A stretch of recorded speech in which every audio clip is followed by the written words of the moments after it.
this cast and what they write for them is great.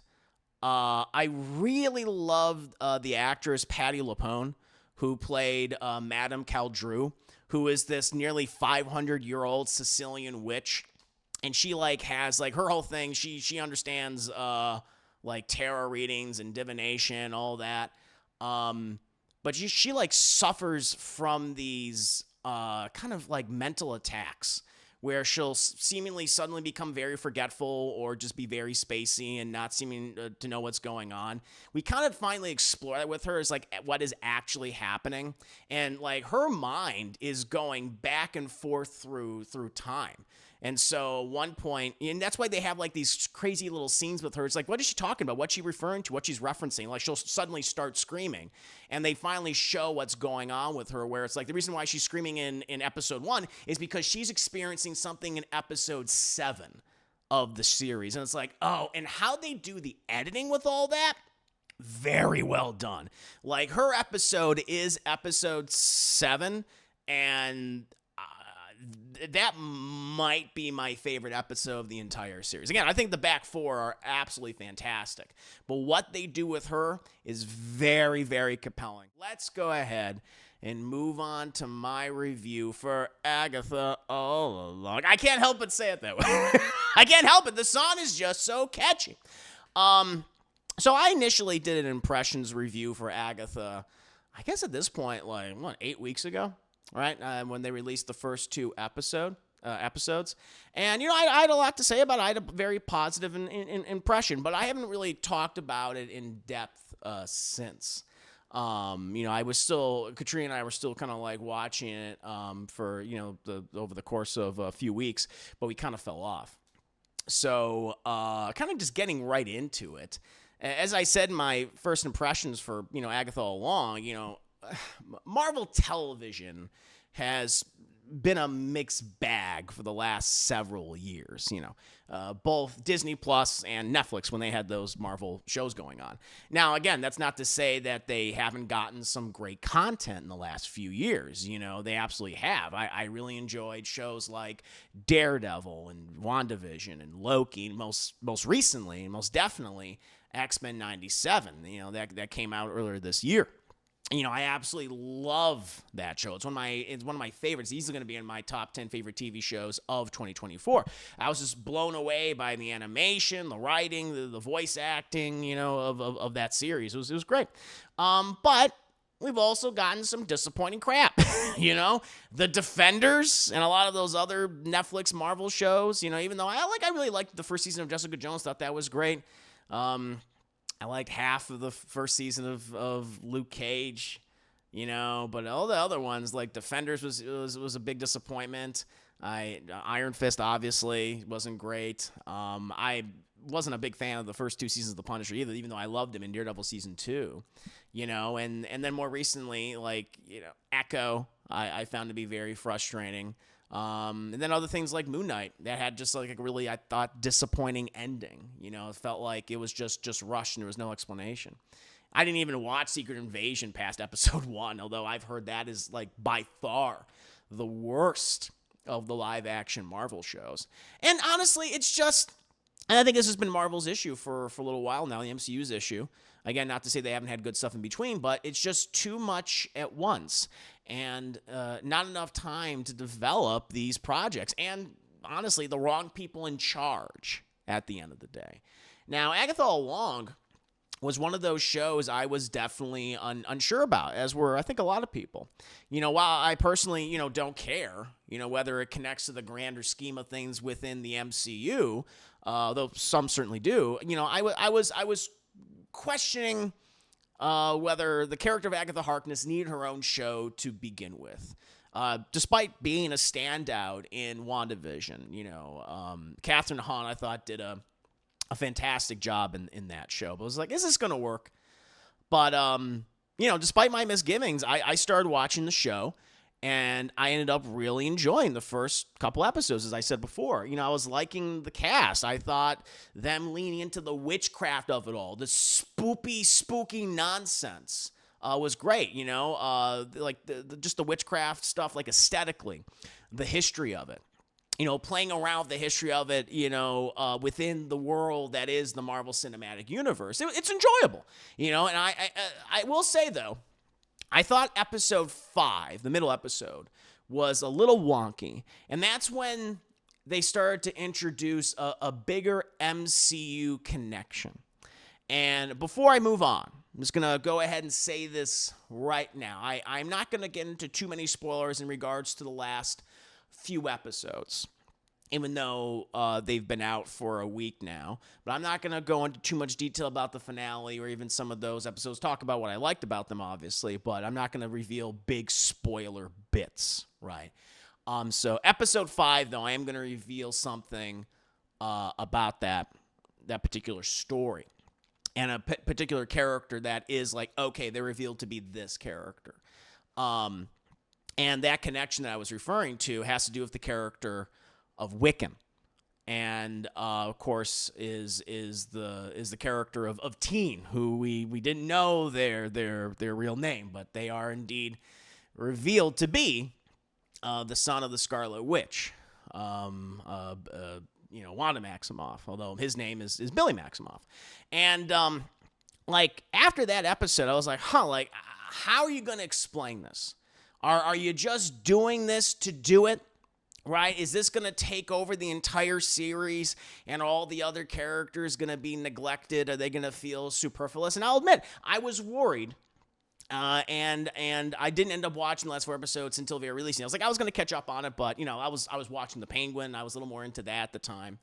And I was like, all right, well, now that's all out. And the thing that actually brought me back, the thing that encouraged me was the passion and the really positive reviews for the last 4 episodes of the show. And I was like, oh, wow. Some people are saying like, wow, it actually is really good. It gets really dark. It has a really strong ending. I was like, okay, a lot of great character work. And I'll tell you right now, I'm very glad I returned to the show, because I think the last 4 episodes of the series are really good. And the writing and the acting and the commitment to a surprisingly darker tone with consequences is a satisfying one. Plus, it had some pretty great reveals that I was surprised by, and made me appreciate the show, even more. And additionally, in case it wasn't already very apparent, this series is very much a sequel to WandaVision. And I encourage you to watch WandaVision before watching Agatha all along. It most definitely connects itself to that show in ways that makes watching it a necessity. And, at the same time, the show still leans into the witchcraft and the magic and the dynamic between, Han's Agatha and her dysfunctional band of witches. But it's surprisingly, its grander MCU connections actually work for me. And it didn't feel overwhelming or confusing or overly muddled. I was like, wow, you actually made this work. And it surprised me. And I really like that. I mean, one of the best aspects of the show is obviously Kathryn Hahn as Agatha Harkness. As I said before, she was a standout in WandaVision. She was great. And she continues to be great here.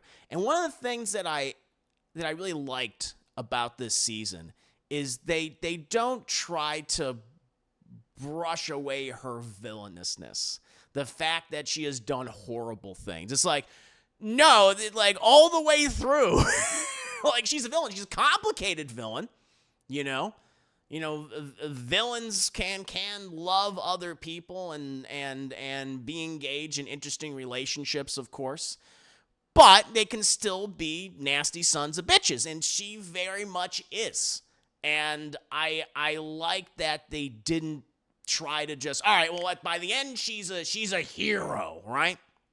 I don't want to get into too much of what she ends up doing throughout the show, but I like that they didn't go in a direction of just trying to redeem her, Matter of fact, I think what they end up showing is really truly shows how despicable she can be.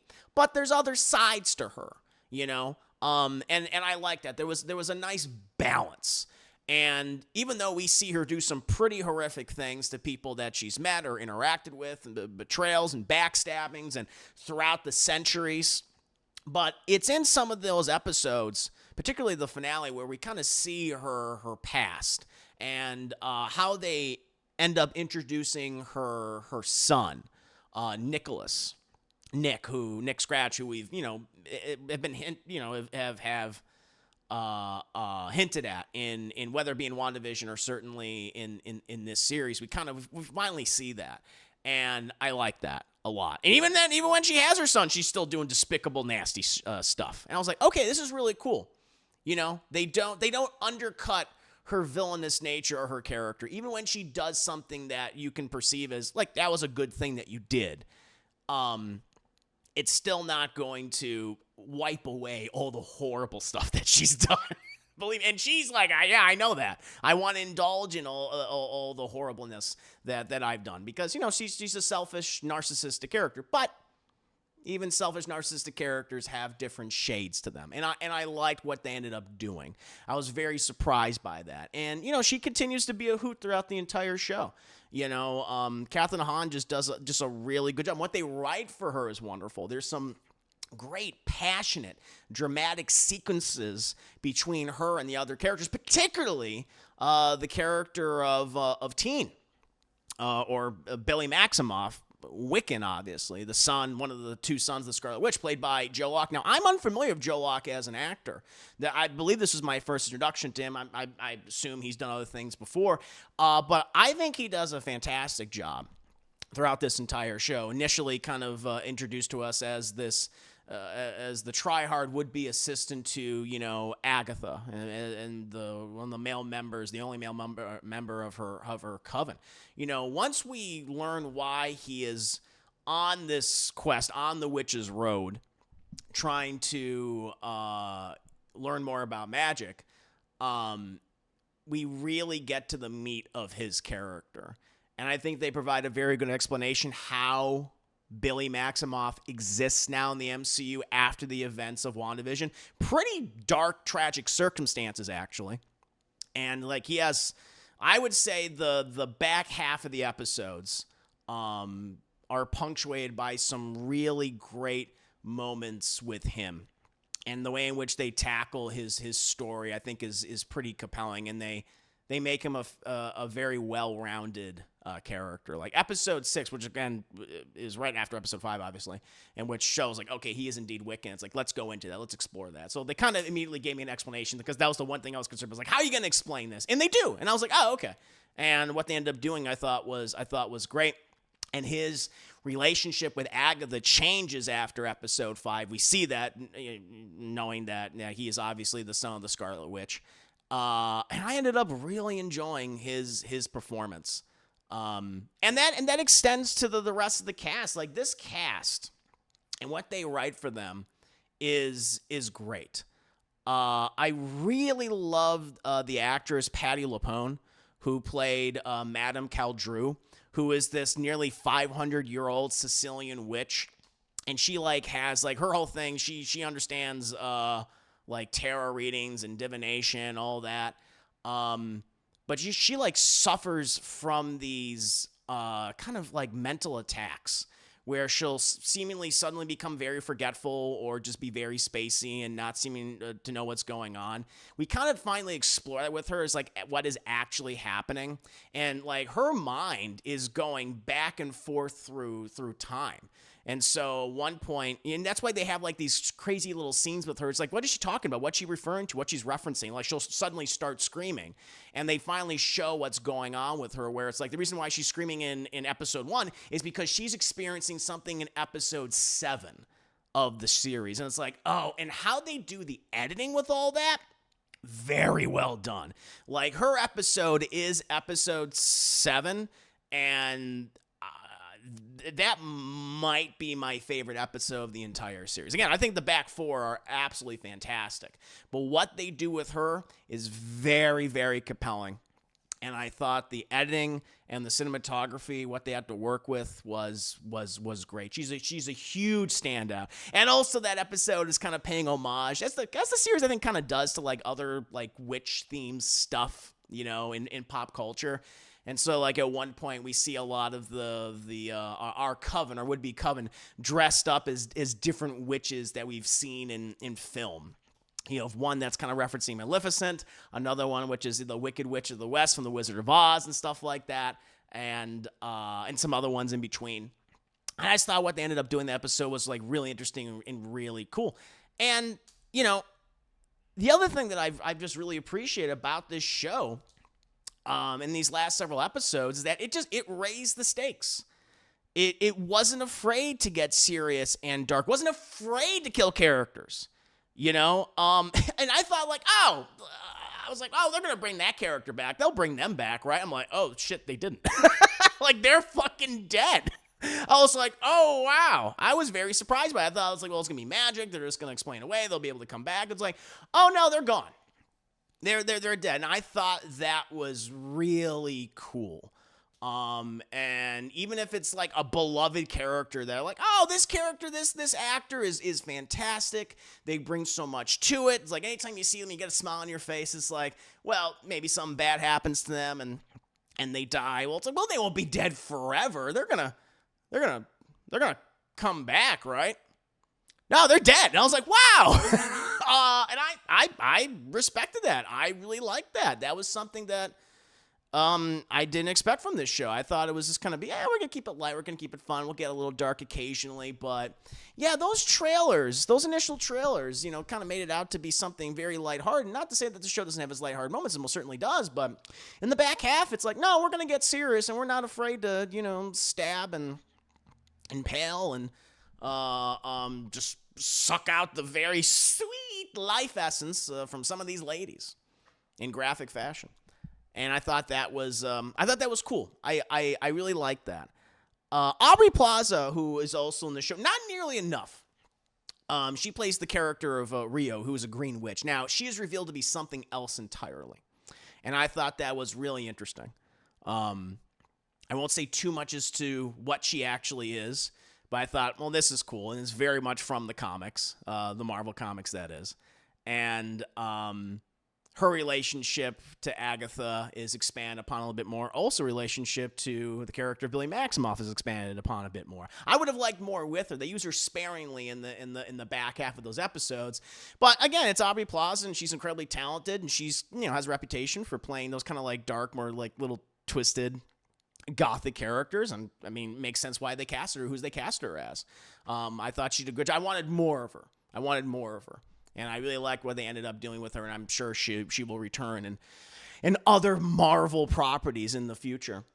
But yeah, I thought this was going to be like a one and done series too. I thought like, okay, let's get Agatha along. It's from a different Disney regime, and like they're trying to fix things. But like how this season ends, it does set up a season 2, and I mean, again, I don't know if we're going to get that, but the ratings for this have continued to go up as people started watching. Apparently, the ratings in the last last 4 episodes were the highest for the entire show. So people were still engaged, and more people hopped on board, which I think is great. And even though I don't know if we're gonna get that, I would be very interested in watching a season 2 of Agatha all along if the quality of writing is there, and if they have a story that they can pursue and get into. And I think what they leave off, the one loose end, is like, all right, that's a story I want to see. That's something that's really cool because you sold me on an emotional level of so many of these characters and what they go through. And yeah, the show honestly really surprised me, and I didn't expect it to. I thought it's gonna be fun, be like the more fun version of WandaVision. But it's like, oh no, it wasn't afraid to get as dark, if not darker, than WandaVision. And not to say like everything dark is good. That's the only way to make a good TV show or film or whatever. But I just didn't expect that from the series, and I ended up really enjoying it. And if you had some misgivings by episode 5, which I think I would say is the weakest episode, don't worry, because episode 6 all the way up to 9 is going to work incredibly well for you. It's like the first couple are just, we're having fun. We're having a good time. But episode 6 on, we're not afraid to get a little rough. And I like that. I really like that. So coming me really surprised by this particular show. It may not be for everybody, but if you stick with it, and once you get to that back half, I think a lot of people are going to end up enjoying this. And especially if you really love like witchcraft and like Wiccan stuff and just kind of that vibe in general, they really indulge. I even love the credits. I love the end credits where there's just in like when they're using all this like archive footage of all this like witch movies for decades, whether it be stuff from The Wizard of Oz or The Craft from the 90s or what have you. It's just like, this is really cool. Like they did their research. They really wanted to showcase that and have fun with it. And I think they do a very good job. So, yeah. I ended up really enjoying Agatha all along. But what about you guys? I'm very curious to hear your thoughts. Did you stick with the show? Were you surprised by the last 4 episodes, which I think are the best of the series? Let me know. 5 minutes later. Let's see. It turns out it was Nia Brownie all along. Oh, of course, always. Ace Rock, I've been meaning to check this show, and I just haven't gotten around to. I think you're going to like it, Ace Rock. I think you'll like it. Krabby says, I liked Agatha. Yeah, me too. T-Gags, good to see you, by the way. Sam, I hope they make a season 2. Well, if they have a story that works, right. I have Marvel's Disney's problems milking a cash cow. No, you're not wrong. Oh, by the way, you're good, T-Gags. Good to have you here. Just finished my review for Agatha all along. I'm just about to do my review for JoJo in just a second. But good to have you here. Bishop, an MCU project with stakes and death means something sounds. They just say, yeah, I mean, that's what it is. And I thought, like, they're going to bring these characters back. I'm like, oh, shit, they didn't. I mean, who knows? Season 2, they could end up doing it, but I don't think they will. They do something that feels very definitive. And I feel like it would betray what that definitive thing that they do. But, again, this is also the same studio that killed Robert Jr.'s Iron Man. He's returning as Dr. Doom. So, we'll see. But for what they do, I really ended up liking it. Catherine Aubrey Plaza did a fantastic job acting. Was amazing. Yeah. No, I agree. Their relationship, which is kind of like spurned lovers, if you will, was great. And also very antagonistic, especially towards the end. George, good to see you, by the way. 33 months. Hope everyone is having a great Tuesday. Thank you, Chris, for taking the time. Of course. At least I can do. No, good to have you, Trailblazers. Hope you're doing well, despite the circumstances, of course. Ace Rock, I'm actually really excited to watch Agatha now. I'm giving Penguin a second try to, and change my name. Oh, you didn't like it? Oh, no. But Agatha will be my next on the list. Yeah, I'll be reviewing Penguin probably on Monday of next week because the last episode airs this. Oh, it's the last episode, Chad. It airs this Sunday, and I've been loving Penguin. It's one of the best shows of the year. It's probably in my top 5 right now. Now I think about it. I hope they manage to make the landing. And I think they will. I think they'll stick the landing pretty well. It's been so good. That's a show that has really surprised me. I was like, holy shit, I could not. I was like, that show's going to be really good. It's going to be really good. Spin off to the Batman. Can't wait. But I was like, wow, this is like one of the best shows of the year. So, and I think really showcases Colin Farrell's talents. And Kristen Milotti, I think, is now in the pop culture, like people are asking, like, who's this actor? Even though she's been working for obviously a while, but this was the show that really put her on the top. We're going to start to see her in more stuff. Renzi Feliz, this is the first thing I ever saw him. Oh, no, not true. I did not know this until recently, but apparently he voiced one of the characters in Encanto, the kid that transforms, the shapeshifter kid.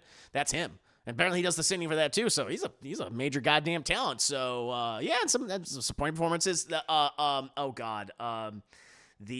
actress who plays Oswald's mother is amazing. She's so goddamn good, especially in this last episode. Just killing in that show. So yeah, you have 2 very good comic book adaptations on TV right now, Agatha and the Penguin, which I can't wait to talk about in more depth with you guys.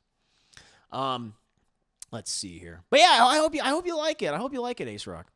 Well, the thing I will say about the Penguin is it's very Sopranos-esque. It's very Sopranos-esque. A lot of Breaking Bad in there. It's like, okay, how's Oz gonna bullshit his way out of this one? But it's always entertaining. But if you might not be like a fan of the Sopranos or Breaking Bad, then You might not like this. For people wanting to, because it's not really too heavy, but like, one critique I've heard, which I don't think is really a big critique, but people are saying like, where's Batman? I'm just like, it's not focused on Batman, guys. They already kind of said that. I'm okay with that, right? I don't really have an issue with that, but if you're going in the show wanting a Batman and Penguin, or a Penguin and Batman show, that's not what the show is at all. So going into the show with this in mind, that it's very similar to something like The Sopranos or Breaking Bad, except what if it was in Gotham City? I think that's the mindset people should have while watching the show, but that's just me. I like that episode, the Divination Witch. Fucking right, same. I agree, Clown Freaks. That might be my favorite episode. Just let me give a shout out to this actress because I have her name written down because I don't know these people on like instantly. But Patti LuPone, who plays Lilia Caldro, Madame Caldro, great. I thought she did a wonderful job in that. I thought the editing in that episode was so amazing. I feel like that could be like very overwhelming and get very confusing, but they didn't make it confusing, overwhelming. I thought, wow, that was really smart. So yeah, that episode might be my favorite one. I was like, holy shit by the end. I was like, let's keep watching. It was a good show all along. It was. Yeah. I was like, wow, this is really good. So yeah, it's up there. It's up there for me. Again, I am fresh off of it, having finished watching it last night, but I feel pretty good about it. And to me, in terms of the Disney Plus Marvel shows, because Daredevil for me is still the king. That's my favorite. That's the best one in my mind, personally. But in terms of the Disney Plus ones, yeah, it's right. It's right beside WandaVision and Loki. Yeah, feel pretty good about that. Iron Doom Man. I would not be surprised if someone makes that joke in the movie. We'll see. But Trailblazers, thank you so much for subscribing. I appreciate that. I knew I was the only one out there who didn't really dig Penguin, but I'm giving us give him a second chance. Let me know what you think. That Chicken Wayne, Isaac Stevenson, so good to have you here. My girlfriend was mad that Patti LuPone was in the show and didn't get a solo musical number. Well, they do. Man, I'll tell you what. They do this one musical number in it, and they actually explain the history of it. The Witch's Road, down the road, down the Witch's Road, and it's anytime they bring up that song, it's great. Like all the actresses, all the actors, they sang it several times. You'll just see different versions of it. We see the origins of it at one point. I was like, oh shit, which was really cool. They kind of they just subvert your expectations in a really cool way, which I liked. But I thought she did a great job. She did a wonderful job. T-Gags, I'll say the only thing I really do appreciate about the Penguin show is there's no gratuitous sex scenes. That's true. Not that I'm anti-sex, but I can't help but feel like HBO, because they're HBO, does that a lot. So it's been nice to be able to actually sit down and watch this with my dad and not feel awkward. I don't think that is a unusual thing to say at all. I actually agree with you. I think sex scenes in a lot of movies are kind of unnecessary and distracting, personally. I've talked about this before, actually, like even romantic films. Because it's like, all right, because I honestly would rather just see these characters continue to interact with each other, have a nice conversation. It's like, all right, you're watching these two people have sex, but it's just them having sex. It's just like, okay. It's like, can watch that in porn. like anytime I can pull out my phone, like, yep, there it is. But the movie, it just feels necessary. Like one of my favorite romance films is Silver Linings Playbook. There's not a single sex scene in that movie. There's not at all. I feel like it would actually undercut a lot of the stuff that's going on if there is a sex scene or gratuitous sex scene. I understand that sex sells, but it's not really too necessary to have like in every single story, even in a lot of romance stuff. Honestly, I think it kind of takes away from them. So I agree with you, T-Gags. I'm right there. I'm no prude. I like the sexy body shit. I like the butts and the boobas and all that, but it's not like necessary to just have a gratuitous sex scene in something. If it's not adding anything to it, like narratively, then you can cut it, right? Patti LuPone's a great actress, and she was amazing singing voice. Nice, good for her. So it makes it worth the rewatch of the series. Yeah, it's a really good episode. That's my favorite episode of the show. It's wonderful. But with that, my friends, that'll wrap up my thoughts on Agatha all along. But yeah, I'm glad some of you guys really enjoyed it. And for those of you who are kind of like on the fence, you're a little curious, but you weren't sure, you're a little burned out, I think you might like the show quite a bit. I think it's pretty satisfying. Does a lot right.